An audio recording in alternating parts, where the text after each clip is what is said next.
J'espère que vous allez bien, j'espère que vous vous portez bien. Nous avons commencé cette journée par parler de la problématique de la cherté de la vie, des pénuries de certains produits de première nécessité ou de large consommation. Parce qu'il y a des produits, on n'est pas obligé de manger des bananes chaque jour, on est mangé et on est obligé de manger, on n'est pas obligé de manger de la viande chaque jour. Disons qu'on est obligé de manger le plus souvent de la viande, un peu moins souvent que la banane, mais ça reste des produits de large consommation qui font l'objet de pénuries et de très fortes tensions sur le marché algérien. Il n'y a pas que la banane, il n'y a pas que la viande. La problématique de la malvie, de la cherté de la vie, de l'inflation, des pénuries, du pouvoir d'achat des Algériens et des Algériens, on ne peut plus les aborder en Algérie dans le cadre de la presse algérienne. La presse algérienne n'est plus autorisée à parler de ces sujets. Des journalistes algériens, s'ils parlent, s'ils critiquent la politique économique, la politique commerciale, s'ils émettent des critiques sévères, s'ils parlent, s'ils décrivent des grosses pénuries, ou s'ils décrivent la misère sociale, ou la pauvreté dans leur pays, ou l'appauvrissement des ménages algériens, ou la chute de leur pouvoir d'achat, eh ben, ils risquent d'être convoqués par les services de sécurité. Je peux vous dire que plusieurs journalistes ont été convoqués d'ores et déjà pour des publications sur les réseaux sociaux. Déjà dans les journaux, il ne faut pas aborder ce sujet. Mais si un journaliste s'aventure par hasard à parler sur sa page Facebook de certains et publier des posts pour critiquer la politique de gestion actuelle du secteur des commerces ou du secteur de l'économie ou des différents secteurs de l'économie algérienne, eh ben il est convoqué, il est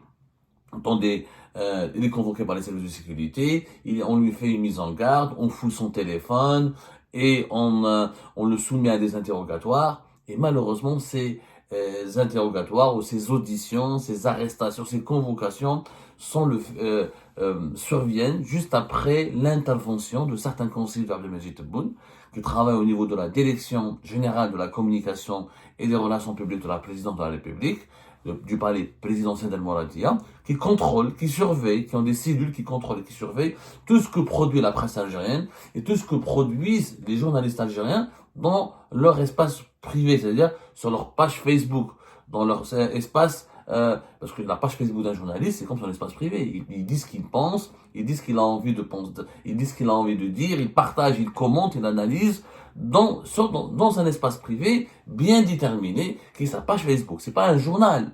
Ce n'est pas, ça reste la place publique, une page Facebook, mais comme on peut contrôler la visibilité de cette publication, qui peut la voir, qui ne peut pas la voir, c'est pas pour autant le paysage médiatique. C'est un espace public et privé limité. C'est à la fois un espace public et privé dans lequel les journalistes algériens ne peuvent plus aujourd'hui s'exprimer. Comme je connais des cas, les journalistes algériens qui sont présents sur place, malheureusement, ne peuvent pas le dire, ne peuvent pas s'exprimer, ils ont peur de le dire, ils ont peur de raconter leurs mésaventures. Tu racontes, tu parles de tel échec de la politique économique, de telle mesure de la politique commerciale, de l'échec retentissant. Si tu décris la misère sociale, la pauvreté et l'insupportable inflation dans le pays, eh ben tu es convoqué et on te met en garde. Pourquoi tu es convoqué? Parce qu'on te dit, il ne faut pas que tu écrives cela, il ne faut pas qu'un journaliste algérien s'exprime sur ce sujet, il ne doit pas parler de la malvie, il ne doit pas parler de la misère sociale, il ne doit pas parler de l'échec économique de l'État, parce que ça va profiter aux Marocains, les ennemis marocains. Nous sommes en guerre contre le Maroc, nous sommes en guerre contre la France, les médias marocains, les médias français, les médias émiratis, les pays qui nous sont hostiles, vont récupérer vos contenus, vont récupérer vos publications et vont les utiliser à leur guise pour discréditer l'Algérie, pour la déstabiliser, pour la salir. Il ne faut pas salir le pays, il ne faut pas discréditer le pays, il faut dire uniquement tout ce qui est positif. Ah, pour dire que le stade de Tizi Ouzou il est beau, il y avait un bel accueil des supporters de la GSK, un grand drapeau de l'Algérie, la pelouse était correcte. Ah, ça, il faut le dire. Tout ce qui est positif sur l'Algérie, il faut le dire. Mais tout ce qui relève du dysfonctionnement, des anomalies, des problèmes de malvie, de pauvreté, de chômage, ah, ça, on ne peut pas le dire. À tel point qu'aujourd'hui, les citoyens, les Algériens et les Algériens ont compris qu'on ne peut plus rien dire sur la malvie, sur la cherté des produits de première nécessité, sur la pénurie, sur les problématiques de l'effondrement de leur pouvoir d'achat. Ben, ils s'expriment tout ça sur les réseaux sociaux. Je vais vous montrer une vidéo très éloquente. Écoutez-la bien. اسمعوا مليح.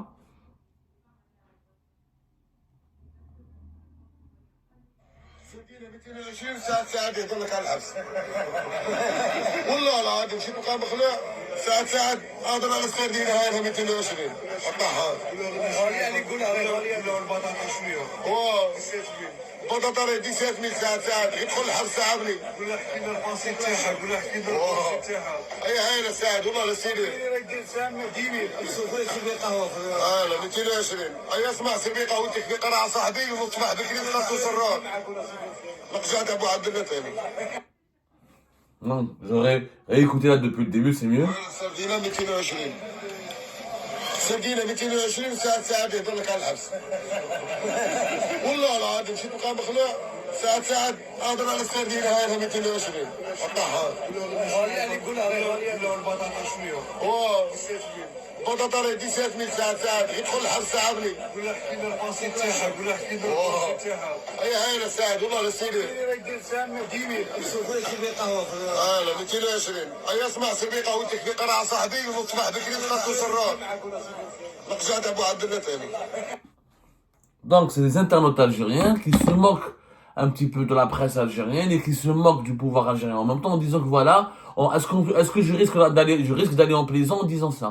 Voilà, je traduis le sens un peu de de ce poste en arabe dialectal algérien. Voilà, le canard de la sardine, voilà, je parle de la sardine. 2200 dinars un kilo de sardine. 2200 dinars. C'est-à-dire, c'est pratiquement 11 à presque 12% le SMIC algérien.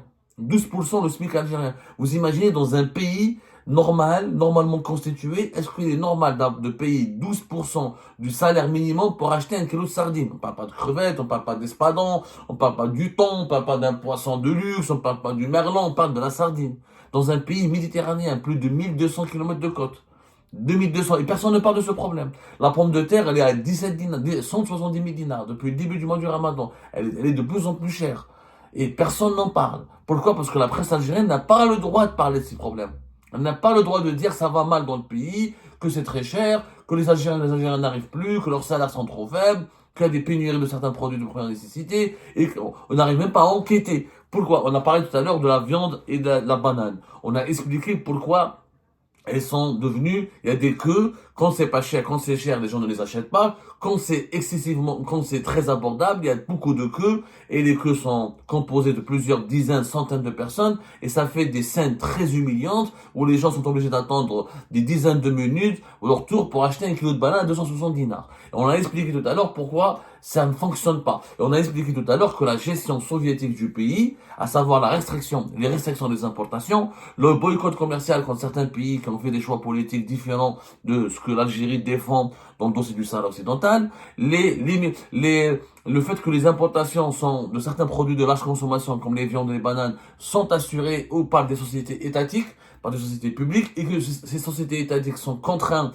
de les vendre à des prix tellement bas pour ne pas sans gagner beaucoup d'argent. Donc leurs clients sont obligés aussi, pour que ces sociétés étatiques qui importent les viandes ou les bananes ou d'autres produits de première nécessité, de large consommation, elles sont obligées d'obliger elles-mêmes, de contraindre elles-mêmes leurs clients, leurs grossistes et leurs distributeurs de revendre ces produits importés à des produits entre guillemets subventionnés et contrôlés et limités par l'État, de les revendre à d'autres prix limités, subventionnés, contrôlés, ce qui fait que on importe des quantités très limitées, avec des prix très subventionnés ou contrôlés ou limités. Donc les commerçants n'ont pas de marge bénéficiaire, n'ont pas beaucoup de bénéfices, donc ils n'ont aucun intérêt à les distribuer sur l'ensemble du territoire national. Donc on aura un nombre limité de commerçants qui vont vendre ces produits pas chers. Ils sont pas chers parce que l'État accepte de perdre de l'argent ou accepte de ne pas en gagner. Il oblige les commerçants, les grossistes à ne pas en gagner. Et quand les grossistes et les commerçants ne gagnent pas d'argent, aucun commerçant dans le monde, ni aucun grossiste dans le monde, aucun distributeur dans le monde, aucune grande surface, aucune supérette, aucun supermarché ou hypermarché ne va vendre des produits à perte, où il ne gagnera pas d'argent, où il ne gagnera même pas de quoi entretenir son activité économique et répondre à ses besoins de fonctionnement. Du coup, on a un nombre de commerçants très limité qui vendent ces produits pas chers. Et c'est pour ça qu'il y a des queues énormes. Ça, c'est le cas de la viande et de la banane. C'est la gestion soviétique. Importation contrôlée, quantité limitée, des prix réduits et contrôlés et excessivement contrôlés, ou des prix indirectement subventionnés. Ça crée quoi? Ça crée des pénuries, des queues, et des consommateurs insatisfaits, désorientés, déstructurés et un marché totalement perturbé. En fait, il faut revenir à la base de l'économie. La base de l'économie, c'est le marché qui domine. C'est la loi entre l'offre et la demande. Multiplier, renforcer l'offre de la banane ou de la viande pour que la demande puisse trouver de quoi pouvoir satisfaire ses besoins, et là, les prix seront régulés. Et les prix seront régulés, c'est tout. Mais réduire les quantités à quoi ça sert de réduire les quantités de bananes ou de viande à vendre, ou là, à distribuer sur le marché national, pour ensuite les vendre à des prix limités, des prix bas, mais avec des quantités tellement faibles que ça ne peut pas satisfaire les besoins considérables des consommateurs. Du coup, ça crée des queues et des pénuries. Et personne n'est content, personne n'est satisfait. Donc, toujours ailleurs, on peut pas vendre de la banane pas chère, mais il faut la vendre à des prix dans un cadre sévèrement contrôlé. C'est pas possible. Il faut revenir aux lois du marché. L'Union soviétique, c'est parti. C'est complètement disparu. Il faut revenir à la loi de l'offre et de la demande. Et il faut aussi comprendre que c'est pas grave si la banane elle est un peu chère. C'est les produits de première nécessité. C'est les produits alimentaires sont chers en Algérie. En fait, c'est les salaires qui sont bas. Les salaires des Algériens et des Algériens sont bas. Quelquefois, le commerçant ne peut pas vendre délibérément bas pour satisfaire un consommateur qui a un salaire pas élevé. Ça se passe dans aucun pays au monde. C'est comme si on va demander aux marchands des produits de luxe de les vendre à des prix très bas pour permettre aux plus pauvres de les acheter. Mais ça n'a pas de sens. Le produit de luxe, il est un produit de luxe parce qu'il a une valeur, parce qu'il a un coût. Et ben aujourd'hui, le problème en Algérie, c'est le problème auquel on s'attaque jamais, c'est que les salaires sont faibles. On a des salaires faibles. En Algérie, le salaire moyen national, il est d'entre 42 000 dinars, même pas 43 000 dinars. Donc c'est dans le taux de change officiel, 200 $, voilà, 42 000 dinars. Après, c'est 200 € et quelques. C'est 200, ça, avec le taux de change officiel, je m'attends frère. Je ne fais mais j'ai le taux de change, 300 $ et quelques. En réalité, c'est même pas 200 $. En réalité, avec le taux de change réel et parallèle, c'est avec celui qui correspond à la véritable valeur du dinar, il n'est même pas 200 €. Donc les salaires sont faibles. Donc aujourd'hui, même quand tu vends des bananes à 200 dinars, ça, on peut pas les acheter comme on veut en Algérie parce que et même la viande à 1200, 1500 dinars, ça reste cher parce que le salaire minimum il est très bas en Algérie et les salaires sont faibles. Mais comme en Algérie on attaque les problèmes de façon complètement irrationnelle et on réfléchit pas avec son cerveau, on réfléchit avec son émotion, avec sa colère, avec son pressentiment, avec son ressentiment plutôt, avec son ressentiment, on comprend pas les problèmes économiques. Les problèmes économiques, ils sont froids. Ils exigent des réflexions froides et des solutions auxquelles on ne peut pas penser si on n'a pas la tête reposée et si on n'arrive pas à comprendre qu'il y a des causes qui expliquent certains effets. Si on ne s'attaque pas aux causes, on ne peut pas résoudre les effets. Le problème de la cherté de la vie, c'est les salaires qui sont très faibles, l'État qui fonctionne comme en Union soviétique. La sardine, pourquoi les 2000 dinars? Parce que les pêcheurs ne pêchent plus. Les pêcheurs, pourquoi ils ne pêchent pas? Parce que, d'abord le moteur leur tombe en panne, il n'y a pas de pièces de rechange, des pièces détachées, parce que là, le pays, il a limité les importations, donc on ne trouve pas comment réparer son bateau, là, son chalutier, ou là, sa barque pour aller pêcher. Deuxièmement, pour pêcher, il faut des outils, il faut des matériaux. Ces outils, souvent, il faut les importer. Comme les importations ont été limitées, on les trouve pas facilement, donc ça coûte beaucoup plus cher.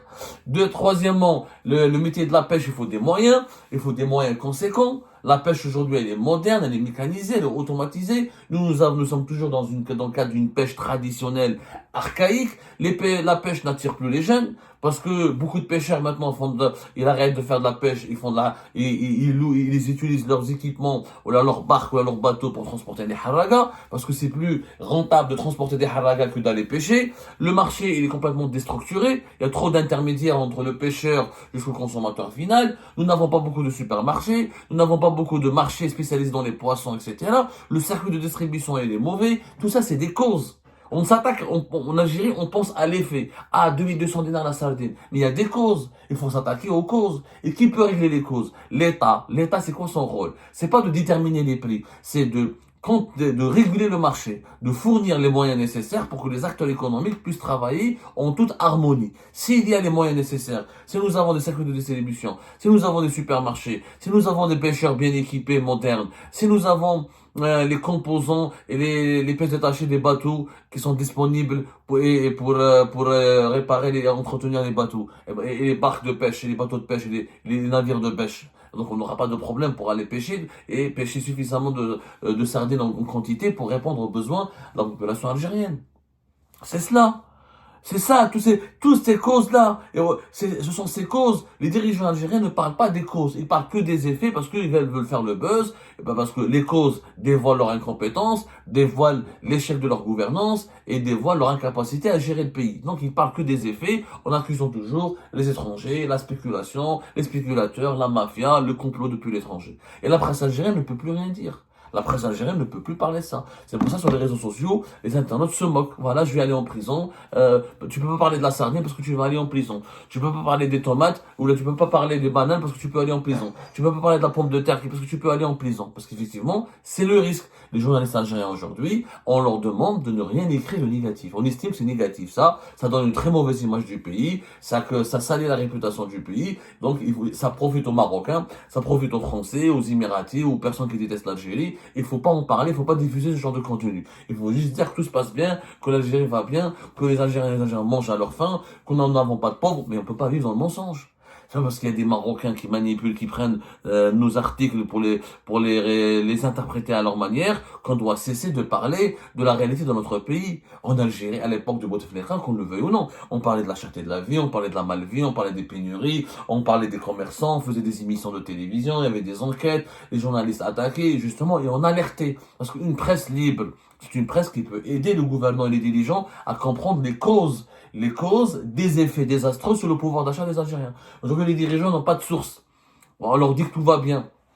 Ils font semblant que tout va bien. Donc la population, elle se tait, elle souffre en silence ou elle s'exprime sur les réseaux sociaux par des vidéos d'amateurs ou de témoins oculaires. Il n'y a pas de travail d'investigation, il n'y a pas de travail de journalisme, personne ne rapporte la vérité, personne n'essaie d'expliquer la vérité, du coup on vit que dans le mensonge. Mais quand on vit dans le mensonge, aucun pays ne peut progresser, ne peut se développer que dans le mensonge.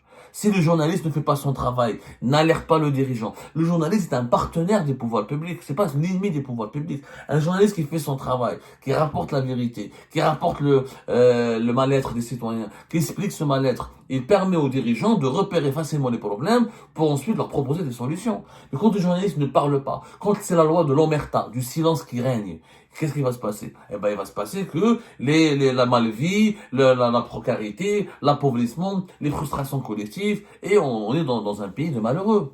On devient malheureux. On devient malheureux. Et c'est pas du tout ce que nous souhaitons à notre Algérie, que nous aimons par-dessus tout. Donc les journalistes algériens, il faut libérer la parole. C'est parce qu'il y a des Marocains qui peuvent utiliser dans des forums ou sur les réseaux sociaux les articles de la presse algérienne qui parlent de la malvie, des pénuries, ou là, des queues, des bousculades pour acheter des bananes, de la viande ou de la sardine, qu'il ne faut pas parler de ces sujets. Ça n'a pas de sens.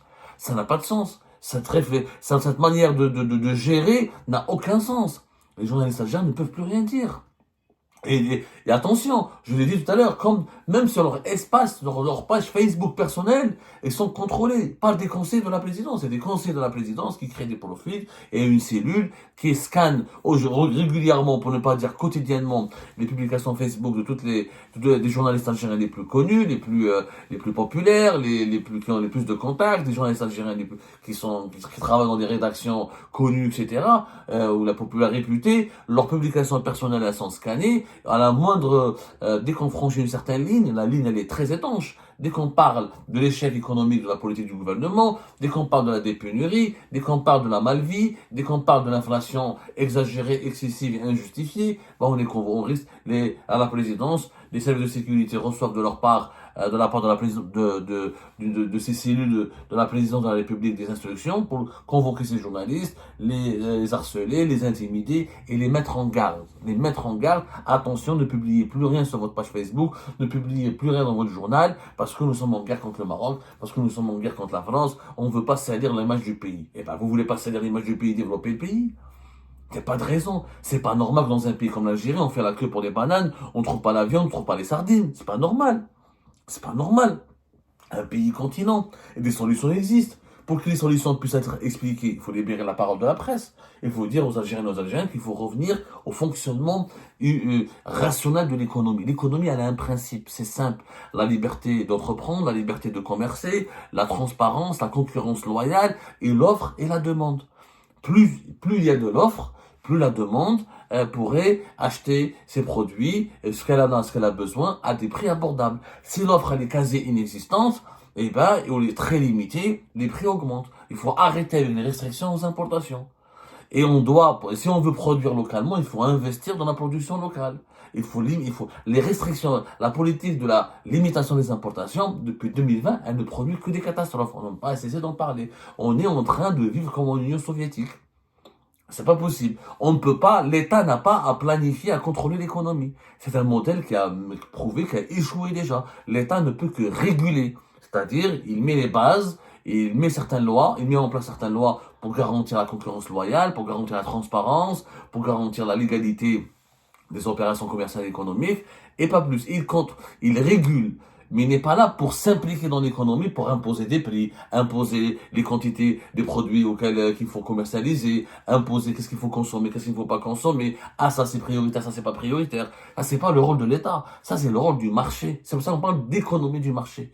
Les pays modernes, c'est des pays qui ont une économie du marché. Le marché, il a ses règles, il a ses besoins, il interagit. C'est pas de la science exacte, c'est le marché qui détermine les besoins et l'évolution de l'économie du pays. Ce n'est pas l'État. L'État, il est là pour tracer des politiques publiques, pour assurer le développement du pays. Il intervient quand il y a des dérives, quand il y a des dérapages, quand il y a de fortes tensions, quand il y a une menace d'instabilité économique du pays. Mais là, c'est pas possible. On peut pas continuer à contrôler, je donne à telle société, j'impose aux importateurs un tel quota, je donne aux sociétés publiques, je leur demande d'importer, j'enlève les possibilités, j'enlève les autorisations d'importation privées pour donner le monopole des entreprises publiques, je contrôle les commerçants et les grossistes, je leur impose une telle marge bénéficiaire, il ne faut pas qu'ils dépassent telle marge, s'ils dépassent telle marge, ils tombent sous le coup de la loi criminalisant la spéculation, ils risquent 20 ans à 30 ans de prison, ils ne doivent pas stocker, même les quantités de stock de produits de la consommation sont contrôlés en Algérie. C'est une dictature, c'est pas possible. Ça, c'est pas d'économie. Et là, tu limites la marge bénéficiaire. Si le commerçant peut bien gagner, tout en vendant bien son produit, le commerçant, c'est un Algérien, il investit. Et maintenant, encore une fois, il faut s'attaquer à la problématique des salaires. Les salaires en Algérie sont faibles. L'État algérien veut permettre aux Algériens et aux Algériens de bien vivre avec leurs salaires faibles. C'est pas possible. Maintenant, il faut revenir au souk al-fellah. Revenons au souk al-fellah. نحو la liberté de la presse, نعيشوا بالمجاهد والهوريزون والمساء والجمهورية غير la presse publique, نحو les commerçants privés, on revient à l'époque de Souk al-Fellah, c'est l'État qui contrôle, c'est l'État qui dit ses débuts, c'est l'État qui parle, c'est l'État qui réfléchit, c'est l'État qui pense. On revient à l'Union soviétique. Un modèle qui a déjà disparu et qui a fait faillite. Donc c'est tout. Et après, vous allez voir que en faisant cela, on va aggraver la malvie, on va aggraver la misère sociale, on va aggraver la pauvreté. Si l'Union soviétique a été une réussite, l'Union soviétique ne se serait pas effondrée. Donc il faut franchement sortir de ce schéma soviétique une fois pour toutes et aller vers le progrès et la prospérité qui ne peuvent pas se produire ou avoir lieu en Algérie si on ne va pas vers un régime libéral, vers un pays libéral et libéré et vers un pays décomplexé, vers un pays où l'ouverture, où la concurrence est respectée, où la liberté d'entreprendre, la liberté de commercer sont réhabilitées et respectées.